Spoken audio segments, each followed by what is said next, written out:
Kaum muslimin yang dirahmati Allah, pada kesempatan kali ini kita akan berbicara tentang vaksin AstraZeneca.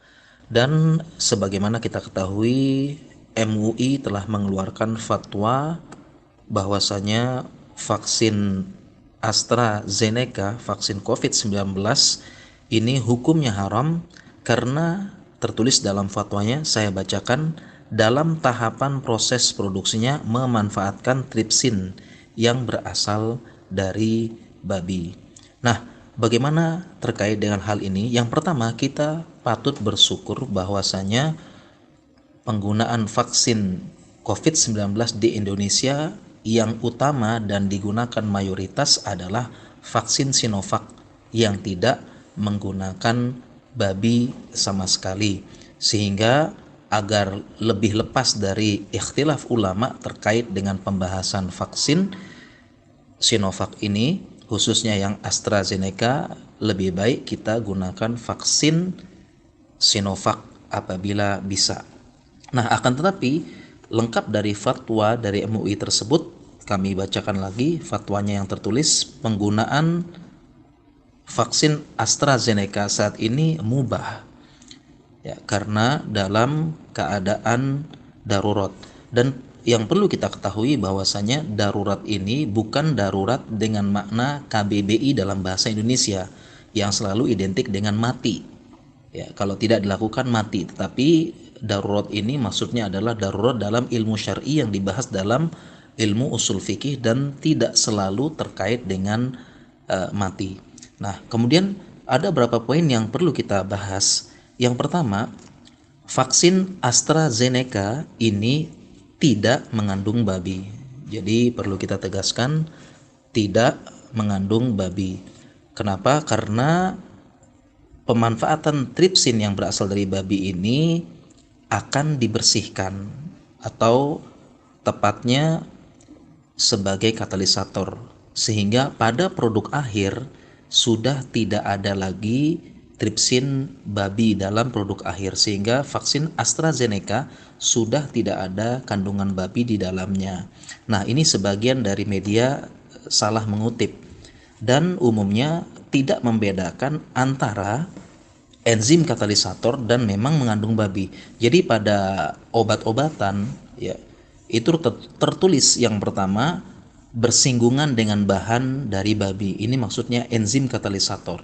Yang kedua, keterangannya mengandung babi. Jadi perlu dibedakan bersinggungan dengan bahan babi atau memanfaatkan bahan babi sebagaimana fatwa MUI tadi, dan mengandung babi. Ini berbeda dua hal ini. Perlu kita jelaskan juga, mayoritas Dewan Fatwa Internasional Dunia berfatwa bahwa vaksin dengan prinsip katalisator itu mubah, tidak haram. Ini mayoritas Dewan Fatwa Dunia dan Internasional. Kenapa? Karena sudah tidak ada lagi pada hasil akhir dengan menggunakan prinsip istihalah. Istihalah itu penjelasannya cukup panjang, ringkasnya yang kita lihat adalah produk akhir dari benda tersebut. Ya, misalnya air yang mengandung kotoran, najis, kotoran hewan, kemudian dibersihkan lalu bisa diminum. Nah, yang dilihat adalah produk akhirnya bisa diminum dan bisa suci. Dan ini banyak dilakukan negara maju seperti Singapura, Arab Saudi ya. Dan perlu diketahui, vaksin AstraZeneca ini sudah dipakai oleh beberapa negara-negara Islam. Ingat, sudah dipakai seperti Arab Saudi, Kuwait, Uni Emirat Arab, Bahrain, Oman, Mesir, Aljazair, Maroko. Dan tentu mereka punya ulama dan punya dewan fatwa yang masing-masing membahas halal dan haramnya vaksin. Jadi mereka berfatwa halal karena sudah tidak mengandung lagi dan sudah dipakai. Lalu kenapa bisa berbeda dengan fatwa MUI? Pertama, kita menghormati fatwa MUI yang menyatakan haram dan boleh digunakan karena darurat. Kita pun bersyukur ada MUI yang banyak memberikan pencerahan kepada umat. Mengapa bisa berbeda? Kenapa? Dalam salah satu kaedah dari mazhab Syafi'i itu tidak menerima istihalah pada babi. Jadi kalau kotoran hewan, najis yang lainnya itu bisa istihalah. Tetapi dalam satu ajaran mazhab Syafi'iyah tidak ada istihalah khusus pada babi, atau bahasa lepasnya tidak ada ampun untuk babi. Sehingga penggunaan enzim katalisator pada vaksin meskipun sudah tidak mengandung babi lagi, menurut mazhab ini tetap saja haram dan tidak berlaku istihalah pada babi, dan ini yang dipegang oleh MUI. Ini sebagaimana pembahasan vaksin-vaksin sebelumnya, yaitu vaksin IPV dan vaksin MR yang dahulu. Ya, dan ini sudah kita jelaskan dalam tulisan kami dan video kami yang cukup banyak kami jelaskan tentang ini. Jadi misalnya MR itu vaksin, MUI juga mengeluarkan fatwa haram ya karena memanfaatkan tadi ya, tapi sudah tidak ada produk akhirnya. MUI mengatakan haram tetapi boleh karena darurat. Nah, sedangkan dewan-dewan fatwa internasional ini membolehkan. Ini berbeda. Demikian juga dengan polio ya, yang suntik ya, IPV ya, Dewan Fatwa Internasional, fatwa Majma' Fiqih Al-Islami itu yang beranggotakan 22 negara Islam ini mengeluarkan fatwa bayanun li tasji' ala tat'im diddi syalalil atfal, penjelasan memotivasi gerakan imunisasi untuk melawan polio.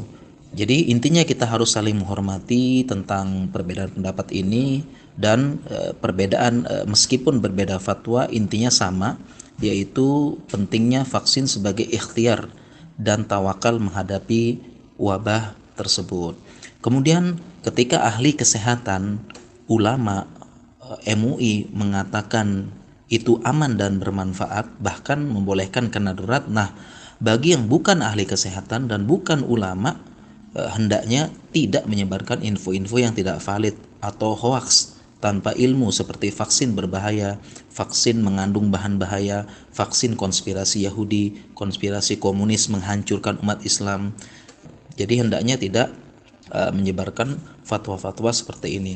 Kemudian kita juga perlu meluruskan bahwasanya ada berita yang mengatakan vaksin ini difatwakan halal karena terpaksa oleh MUI. MUI ditekan karena katanya vaksin ini sudah terlanjur dibeli dan masa expirednya sudah habis. Katanya ternyata informasi ini tidak benar. Yang habis adalah bukan masa expirednya tetapi izin edarnya. Jadi ini perlu dibedakan, sedangkan expirednya masih lama. Jadi informasi ini tidak benar bahwasanya vaksin COVID ini difatwakan halal karena MUI itu tertekan ataupun ditekan pemerintah. Tentu tidak benar, dan kita sangat percaya dengan kredibilitas dari MUI. Mungkin demikian.